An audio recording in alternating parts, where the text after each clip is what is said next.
कल दिनांक 29 अप्रैल को भारत सरकार के रेल मंत्रालय के दिए गए निर्देशों के आलोक में दानापुर रेल मंडल पटना में संसदीय समिति की बैठक हुई।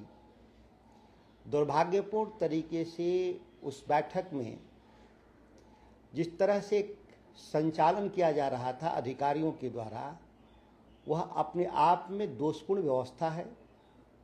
जिस बैठक में पूर्व से निर्धारित विषय न हो, पूर्व से निर्धारित एजेंडे न हो, उस बैठक का औचित्य क्या हुआ? देश में सरकार चलाने वाले लोग, डबल इंजन की सरकार में बैठे हुए मंत्री, जो स्वयं एक अधिकारी थे, रेल मंत्री देश के अश्विनी वैष्णव स्वयं एक अधिकारी थे जिन्होंने रिटायरमेंट के बाद देश के मंत्री बना दिए गए। जिस तरीके से संसदीय समितियों का मजाक बनाया जा रहा है, अपने आप में आश्चर्यजनक है। इस तरह की बैठकों में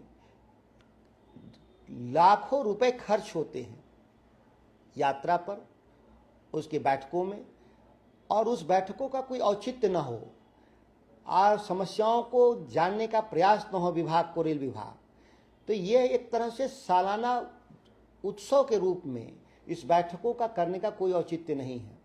दानापुर रेल मंडल के जो डीआरएम हुए या हाजीपुर में बैठे हुए जेडीएम जनरल मैनेजर रेल को इतनी भी जानकारी नहीं है कि जब संसदीय समितियां आती हैं तो पूर्व निर्धारित एजेंडे होते हैं और पिछली बैठकों में लिए गए निर्णय को कितना लागू किया गया उसका एक रिपोर्ट पेश करना होता है।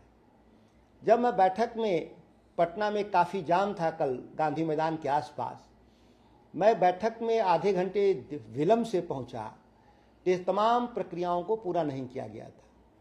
सबसे हास्यास्पद है कि आने वाले समय में रेल विभाग, जो बक्सर स्टेशन का मामला हो, गंदगी का साम्राज्य है, कोई नया निर्माण नहीं। डुमरांव स्टेशन पर बिल्डिंग कंस्ट्रक्शन मटेरियल रखा है, 2 साल से कोई निर्माण नहीं। रघुनाथपुर स्टेशन बदतर स्थिति में, टोड़ीगंज में तो शेड तक नहीं, चौसा में जो बिल्डिंग बन रहा है वहां जाने का रास्ता नहीं, करमनासा स्टेशन में बनी हुई बिल्डिंग क्रैक कर गई, स्टेशन पर जो नए जो उसके सरफेस की ढलाई हुई थी वो उखड़ गए, काम पूरा होने से पहले उखड़ गए। तमाम तरह की जो असुविधा, ट्रेनों का कोई ठहराव नहीं, देश के सांसद को अपने संसदीय कार्य के लिए दिल्ली आने के लिए बक्सर से कोई ट्रेन नहीं, जिस ट्रेन से सांसद पर दिल्ली आकर के बैठकों में शामिल हो और वापस जा सके, तो आम नागरिकों का क्या हाल होगा रेल विभाग के द्वारा यह समझा जा सकता है। बिहार जो दिल्ली से लेकर झाझा होते हुए हावड़ा जो जोड़ने वाली रेल लाइन है, अपनी क्षमता से 200% पर काम कर रही है। जो ट्रैक पे 100 ट्रेन चलना है, आज वो 200 ट्रेनें चल रही हैं, फिर भी कई नया रेल लाइन बिछाने की कोई परियोजना नहीं, कोई शुरुआत नहीं। जानवरों जैसा इंसान को लाद लाद करके ट्रेनें चल रही हैं और गंदगी का साम्राज्य। ये तमाम चर्चाओं के लिए ही साल में एक बार सांसदों के साथ बैठक रेल विभाग करता है, लेकिन ऐसी बैठकों को जिस तरीके से मजाक बनाया गया डीआरएम दानापुर और जनरल मैनेजर हाजीपुर, यह इतिहास में दर्ज हुआ।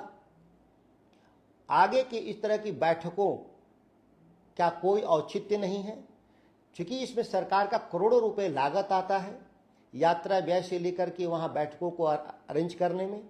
और सबसे महत्वपूर्ण है कि सभी महत्वपूर्ण लोगों के पास अपने संसदीय क्षेत्र से काम छोड़ करके बैठक में जाते हैं इस उम्मीद के साथ कि रेलवे के द्वारा स्टेशनों के रखरखाव, मेंटेनेंस, सफाई, यात्रियों की सुविधा, टिकट काउंटर, पेयजल जैसी मूलभूत सुविधाओं का विकास की बात सुनी जाएगी। लेकिन आश्चर्यजनक रूप से कोई भी बैठक की जो अध्यक्षता करता है, प्रोसीडिंग रजिस्टर उसके हाथ में होता है, यहाँ प्रोसीडिंग रजिस्टर अधिकारी अपने हाथ में लेकर बैठे हुए थे। स्वाभाविक है कि कोई भी बैठक का फलाफल नहीं निकला और आने वाले समय भी ऐसा नहीं होने वाला। रेल मंत्री जो डबल इंजन सरकार जो बिहार और देश में बनाकर चल रहे हैं, निश्चित तौर पर इस मामले का संज्ञान लेंगे और दोषी पदाधिकारियों पर कड़ी कार्रवाई करेंगे और माननीय सांसदों के द्वारा, जो दर्जनों सांसद उपस्थित थे, उनके द्वारा दिए गए विषय पर गंभीरता से काम करेंगे। रोज बुलेट ट्रेन बनाने की बात हो रही है, चलाने की बात हो रही है देश में, लेकिन बिहार में आम इंसान के लिए पैसेंजर ट्रेन और एक्सप्रेस ट्रेन भी चलाने की हैसियत नहीं है। सारे लोग रिजर्वेशन के अभाव में, आरक्षण के अभाव में दिल्ली से पटना की यात्रा या दिल्ली से बिहार के किसी इलाके की यात्रा कष्ट में हो जाता है। और कभी कभी जो मजबूरी में लोग होते हैं, जिनके घर में शादियां होती हैं, जिनके घर में मृत्यु हो जाता है, अगर वो हवाई जहाज की तरफ जाते हैं तो पटना से दिल्ली का किराया, पटना से आप दुबई चले जाइए, दिल्ली से दुबई चले जाइए, दिल्ली से थाईलैंड चले जाइए, विदेश मलेशिया चले जाइए, उससे ज़्यादा पैसा दिल्ली से पटना जाने का हवाई किराया है इस देश के भीतर। क्यों? सभी लोग जानते हैं कि पटना एयरपोर्ट की क्षमता कम है, जहाज़ें कम चलती हैं। लाचार लोग अपने परिवार से शादियों में या जो मृत्यु हो जाता है उसमें बिहार के लोग नहीं पहुंच पाते। ऐसी देश की जो डबल इंजन की जो सरकार है, इसको सुधारने का काम करेंगे, अन्यथा आने वाले समय में इस तरह की बैठकों का कोई औचित्य नहीं है।